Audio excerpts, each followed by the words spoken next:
Short notes ಅಲ್ಲಿ ಏನಿರ್ಬೇಕಂತಂದ್ರೆ ಆಯಾ ಕ್ಲಾಸಿಗೆ ಸಂಬಂಧಪಟ್ಟಂಗ ಅಥವಾ ಆಯಾ ಪಾಠಕ್ಕೆ ಸಂಬಂಧಪಟ್ಟಂಗ ಇಂಪಾರ್ಟೆಂಟ್ ಫಾರ್ಮುಲಾಸ್ ಆಗಿರ್ಬೋದು, ಇಂಪಾರ್ಟೆಂಟ್ ಲೆಕ್ಕಗಳಾಗಿರ್ಬೋದು, ಇಂಪಾರ್ಟೆಂಟ್ ನೋಟ್ಸ್ ಇರ್ತದೆ, ನೋಟ್ ಅಂತೇಳಿ ಮಾರ್ಕ್ ದಿಸ್ ಇಂಪಾರ್ಟೆಂಟ್ ಬೇಸಿಕ್ ಇರ್ತದೆ ಸಂಬಂಧಪಟ್ಟ ಬೇಸಿಕ್, ಅವನ್ನೆಲ್ಲ ನೀವು ನೋಟ್ ಗಮನದಲ್ಲಿ ಇಟ್ಕೊಂಡು ಆ ನೋಟನ್ನು ಮಾಡ್ಕೊಳ್ಳೋದು. ಯಾಕಂತಂದ್ರೆ ಒಂದು ಪಾಠ ಅಂತ ಬಂದಾಗ ಎಲ್ಲಾನು ಇಂಪಾರ್ಟೆಂಟ್ ಇರಲ್ಲ. ಫಾರ್ ಎಕ್ಸಾಂಪಲ್ ಈಗ ನಿಮಗೆ ಟ್ರಯಾಂಗಲ್ಸ್ ಮೇಲೆ ನಾವು ಪಾಠ ಮಾಡಾಕತ್ತಿದ್ವಿ. ಟ್ರಯಾಂಗಲ್ಸ್ ಪಾಠ ಮಾಡುವಾಗ ಒಂದೇದ್ದು ಟ್ರಯಾಂಗಲ್ ಸರ್ವಸಮತೆ ಎಂದರೇನು, that is very important. It is very important concept. ಅದರೊಳಗೆ ಏನಿರ್ತಪ್ಪ, ಎರಡು ಟ್ರಯಾಂಗಲ್ಸ್ಗಳು ಸರ್ವಸಮವಾಗಿ ಇದ್ದಾವೆ ಅಂತ ನಾವು ಹೇಳಬೇಕು ಅಂತಂದ್ರೆ ಆ ಎರಡು ಟ್ರಯಾಂಗಲ್ಗಳಲ್ಲಿ ಅನುರೂಪ ಕೋನಗಳು ಒಂದಕ್ಕೊಂದು ಸಮನಾಗಿವೆ ಅಂತ ಹೇಳಬೇಕಾಗ್ತದೆ, ಒಂದನೇ ಪಾಯಿಂಟ್. ಹಾಗೂ ಅನುರೂಪ ಬಾಹುಗಳು ಒಂದಕ್ಕೊಂದು ಸಮನಾಗಿವೆ ಅಂತ ಹೇಳಬೇಕಾಗ್ತದೆ, ಎರಡನೇ ಪಾಯಿಂಟ್. ಹೌದಿಲ್ಲ? ಇಂಥದ್ದು ಅಲ್ಲಿ ಕೀ ಟರ್ಮ್ ಆಗ್ತದೆ. ಇನ್ನು ಎರಡನೇ ಕೀ ಟರ್ಮ್ ಏನಪ್ಪಾ ಅಂತಂದ್ರೆ, ಎರಡು ತ್ರಿಭುಜಗಳನ್ನು ನಾವು ನಮಗೆ ಕೊಟ್ಟಾಗ ಅವು ಸರ್ವಸಮವನ್ನು ಪ್ರೂವ್ ಮಾಡಬೇಕು ಅಂತಂದ್ರೆ ಮೂರು ಅಂಶಗಳು ನಮಗಲ್ಲಿ ಈಕ್ವಲ್ ಇದ್ರೆ ಸಾಕು. ಅವು ಮೂರು ಬಾಹುಗಳಾದರೂ ಆಗಿರ್ಬೋದು, ಒಂದು ಕೋನ ಎರಡು ಬಾಹುಗಳನ್ನಾದ್ರೂ ಆಗಿರ್ಬೋದು, ಎರಡು ಕೋನ ಒಂದು ಬಾಹುವಾದರೂ ಆಗಿರ್ಬೋದು, ಅಥವಾ ಒಂದು ಲಂಬ ಕೋನ ಇದ್ದು ಇನ್ನೊಂದು ಬಾಹು ಸಮನಾಗಿದ್ದು, ಈ ಥರ ಲಂಬ ಕೋನ ಕರ್ಣ ಬಾಹು ಸಿದ್ಧಾಂತ. ಈ ರೀತಿ ಹಲವಾರು ಸಿದ್ಧಾಂತಗಳ ಆಧಾರದ ಮೇಲೆ ನಾವೇನು ಮಾಡ್ತೇವೆ ಅಂದ್ರೆ ಕೊಟ್ಟಿರುವಂಥ ಎರಡು ಟ್ರಯಾಂಗಲ್ಸ್ಗಳು ಒಂದಕ್ಕೊಂದು ಸರ್ವಸಮ ಅದಾವ ಅಂತೇಳಿ ಪ್ರೂವ್ ಮಾಡ್ತಾ ಹೋಗ್ತವೆ. ಸೊ ಆ ರೀತಿ ನೀವು ಶಾರ್ಟ್ ನೋಟ್ಸನ್ನು ಮಾಡಿರ್ತೀರಿ. ಆ ಶಾರ್ಟ್ ನೋಟ್ಸನ್ನು ಮಾಡಿದ ಮೇಲೆ ಅದನ್ನ ನಿಮಗೆ ದಿನದ ಒಂದು ಅವಧಿಯನ್ನು ಹಾಕೋಬೇಕು. ಆ ಅವಧಿ, ಈ ಶಾರ್ಟ್ ನೋಟ್ಸ್ನ ಅವಧಿ ಏನಪ್ಪಾ ಅಂತಂದ್ರೆ early morning 1 hour, late night ಬೆಟ್ಟಿಗೆ ಹೋಗುವಾಗ 1 ಅವರ್ ಮಾಡ್ಬೋದಲ್ವಾ? ಎಲ್ಲ ಪಾಠದ್ದು ಒಂದೊಂದು ಪೇಜ್ಗಳು ಶಾರ್ಟ್ ನೋಟ್ಸ್ ಆಗ್ತದೆ. ಮಾಡಿಕೊಂಡು 1 ಅವರ್ ಬಿಫೋರ್ ಎದ್ದ ತಕ್ಷಣ ಅದನ್ನು ಓದುವಂಥದ್ದು, ಹಾಗೂ ಮಲಗೋದಕ್ಕಿಂತ ಮುಂಚೆ ಅದನ್ನು ಓದ್ತಾನೆ ಮಲಗುವಂಥದ್ದು. ಈ ರೀತಿ ಮಾಡಿದ್ರಿ ಅಂತಂದ್ರೆ ನಿಮ್ಮ ಎಲ್ಲ ಶಾರ್ಟ್ ನೋಟ್ಸಲ್ಲಿ ಇರ್ತಕ್ಕಂಥ ಅಂಶಗಳನ್ನು ತಲೆಯಲ್ಲಿ ಫಿಕ್ಸ್ ಆಗ್ತದೆ. ಸಡನ್ ನೀವು ಕ್ವಶನ್ ಸಾಲ್ವ್ ಮಾಡುವಾಗ ಅದನ್ನ ಬೇಕಾದ್ರೆ ಮುಂದಿಟ್ಕೊಂಡು ಓದ್ಕೊತ ಮಾಡ್ರಿ ಇನಿಷಿಯಲ್ ಟೈಮ್ಸ್ ಒಳಗೆ. ಹಂಗೆ ಟೈಮ್ ಹೋತು ನಮ್ಗೆ ಏನಾಗ್ತಿದೆ ಅಂತಂದ್ರೆ ನಿಮಗೆ ಸಬ್ಜೆಕ್ಟ್ ಬಗ್ಗೆ ಮಾಸ್ಟರಿ ಬರಕ್ಕೆ ಹೋಗ್ತದೆ, ಸ್ಟಾರ್ಟ್ ಆಗ್ತದೆ. ಆ ಸಬ್ಜೆಕ್ಟ್ ಮಾಸ್ಟರಿ ನಿಮಗೆ ಬರುವಂಥ ಎಲ್ಲ ಸಮಸ್ಯೆಗಳನ್ನು ಪ್ರಾಬ್ಲಮ್ಸ್ಗಳನ್ನು ಸಾಲ್ವ್ ಮಾಡಲಿಕ್ಕೆ ಹೆಲ್ಪ್ ಆಗ್ತದೆ. ಯಾವಾಗ ನೀವು ಇಂಡಿಪೆಂಡೆಂಟ್ ಆಗಿ ಸಾಲ್ವ್ ಮಾಡಕ್ಕೆ ನಿಂತ್ಕೊಂಡ್ರು ಅವಾಗ ನಿಮ್ಮೊಂದು ಕಾನ್ಫಿಡೆನ್ಸ್ ಬೆಳೀತದೆ. ಆಗ್ಬೋದಾ? ಈ ರೀತಿಯ ವ್ಯವಸ್ಥೆಯನ್ನು ನೀವು ಮಾಡಿಕೊಂಡಿದ್ದ ಕರೆ ಆಯಿತು ಅಂತಂದ್ರೆ you will be the topper of your school. Definitely try it and see. ಸುಮ್ಮನೆ ಹೇಳಿದ್ದಲ್ಲ, ಇದನ್ನು ನಾನು ಮಾಡಿ ಟೆಸ್ಟ್ ಮಾಡಿ ನನ್ನನ್ನೇ ನಾನೇ ಇದಕ್ಕೆ ಅಳವಡಿಸಿಕೊಂಡು ಮಾಡಿರುವಂಥದ್ದು. ಸೊ ಹೀಗಾಗಿ ಈ ರೀತಿಯ ಬದಲಾವಣೆಗಳು ನಿಮ್ಮ ಸ್ಟಡಿಯಲ್ಲಿ ಆಗಬೇಕು.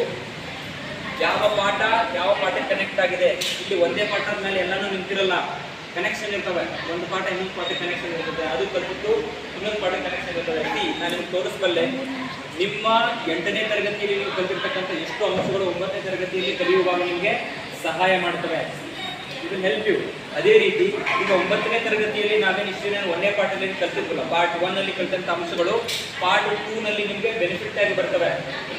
ಇದೇ ರೀತಿ ಈ 9ನೇ ಕಲಿತಿದ್ದು 10ನೇ ಕೂಡ ಬೆನಿಫಿಟ್ ಆಗಿ ಕಾಣಿಸ್ಕೊಳ್ತದೆ. ನೀವು ನಿನ್ನೆ ಟ್ರಯಾಂಗಲ್ಸ್ ಬಗ್ಗೆ ಮಾತಾಡಿದೆ ನಾನು, ಹೌದಾ? ಈಗ ಇಲ್ಲಿ 9ನೇ ತರಗತಿಯಲ್ಲಿ ಸರ್ವಸಮತೆಯ ಬಗ್ಗೆ ಮಾತನಾಡ್ತಾ ಇದ್ದಾರೆ, ಮುಂದಲ್ಲಿ ಸಮರೂಪಿ ತ್ರಿಭುಜಗಳ ಬಗ್ಗೆ ಮಾತಾಡ್ತಾರೆ. ಸಿಮಿಲರ್ ಟ್ರಯಾಂಗಲ್ಸ್ ಅಂತ ಕರಿತೇವಲ್ಲಿ.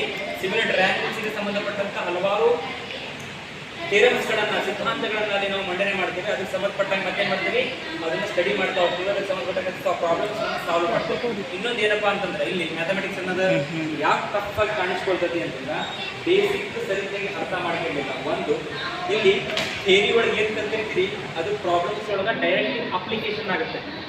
ಬೇಸಿಕ್ಸು ಇಲ್ಲೇ, ಥಿಯರಿನೂ ಇಲ್ಲೇ, ಅಪ್ಲಿಕೇಶನ್ನು ಇಲ್ಲೇ.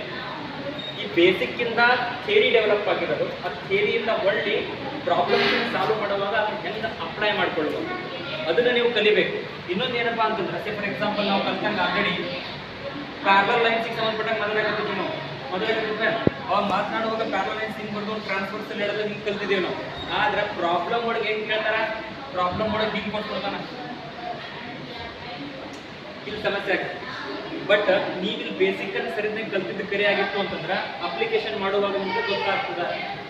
ಅದಕ್ಕೆ ಬುಕ್ಕಲ್ಲಿ ಇರ್ತಕ್ಕಂಥ ಪ್ರಾಬ್ಲಮ್ಸ್ಗಳನ್ನ ಸರಿಯಾಗಿ ಅನಲೈಸ್ ಮಾಡ್ಕೊಳ್ರಿ.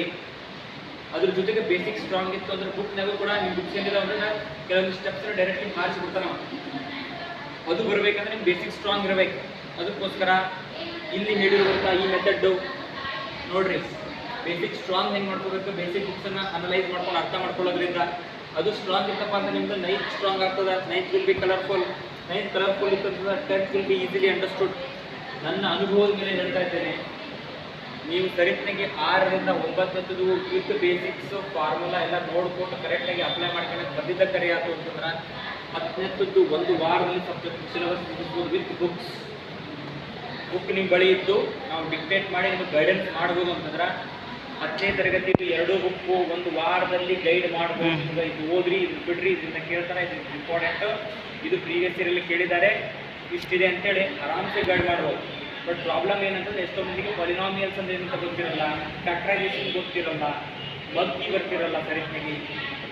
With all these things solve ಮಾಡಿದ್ರೆ ಏನು ಸಾಲ್ವ್ ಮಾಡೋದು? ಸ್ಕ್ವೇರ್ ರೂಟ್ ಯಾಕೆ ಗೊತ್ತಿರಲ್ಲ, ಸ್ಕ್ವೇರ್ ಅಂತ ಗೊತ್ತಿಲ್ಲ, ಅರ್ಥ ಆಗ್ತಿದೆಯಾ? ಸೊ ಹಿಂಗಾಗಿ ಆಮೇಲೆ ಘಾತಾಂಕದ ನಿಯಮಗಳು ಅಂತ ಬರ್ತಾವೆ, ಅವಂತೂ ಎಷ್ಟೋ ಮಂದಿಗೆ ನೆನಪಿರೋದಿಲ್ಲ. AS to M into AS to N equal to AS to M plus N. ಎಷ್ಟೋ ಮಂದಿಗೆ ಸ್ಕ್ವೇರ್ ರೂಟ್ ಆಫ್ ಎಕ್ಸ್ ಅಂತಂದ್ರೆ ಅರ್ಥ x to the power half ಅನ್ನೋ ಕಾನ್ಸೆಪ್ಟ್ ಗೊತ್ತಿರಲ್ಲ, ಎಂಟಕ್ಕೆ ಬಂದಿರ್ತದೆ. ಅದಕ್ಕೋಸ್ಕರ ನಿಮ್ಮಲ್ಲಿ ಪ್ರಣಾಮಗಳನ್ನು ಮಾಡಿ ಕೇಳಿದ್ದೀನಿ. ಅದೇನಂದ್ರೆ ಇಲ್ಲಿಗೆ ನಾವು ಇಳಿದಕ್ಕೆ ಸೀಮಿತ ಆಗಬಾರ್ದು, ನಿಮ್ಮ ಕೆಲಸ ಜಾಸ್ತಿ ಇರುತ್ತೆ. ನಾವೇನೋ ಎಲ್ಲಿಂದ ಬಂತು ಏನು ಬಂತು ಹೇಳೋರಾಗ್ತದೆ. ಅಲ್ಟಿಮೇಟ್ಲಿ ಎಕ್ಸಾಮ್ ಬರೆಯೋರು ನೀವು. ಅದನ್ನು ಗಮನದಲ್ಲಿ ಇಟ್ಕೊಂಡು ಏನು ಮಾಡಬೇಕಂತಂದ್ರೆ ಸ್ಟಡಿ ಮಾಡಬೇಕು. ನಮ್ಗೆ 10% ಆದರೆ ನಿಮ್ಮದು 90% ಕೆಲಸ ಇರ್ತದೆ ಮನೆಯಲ್ಲಿ. ಹೀಗಾಗಿ ಸಮಯವನ್ನು ಹಾಳು ಮಾಡದೆ, ಸಮಯವನ್ನು ಹತ್ಯೆ ಮಾಡದೆ, ಸಮಯವನ್ನು ಅವಶ್ಯಕವಿದ್ದಷ್ಟು ಅವಶ್ಯವಾಗಿ ಬಳಸ್ರಿ. ಅವಶ್ಯಕ ಕೆಲಸಗಳಿಗೆ ಮಾತ್ರ ಬಳಸ್ರಿ. ಆಗ್ಬೋದಾ? ಧನ್ಯವಾದಗಳು.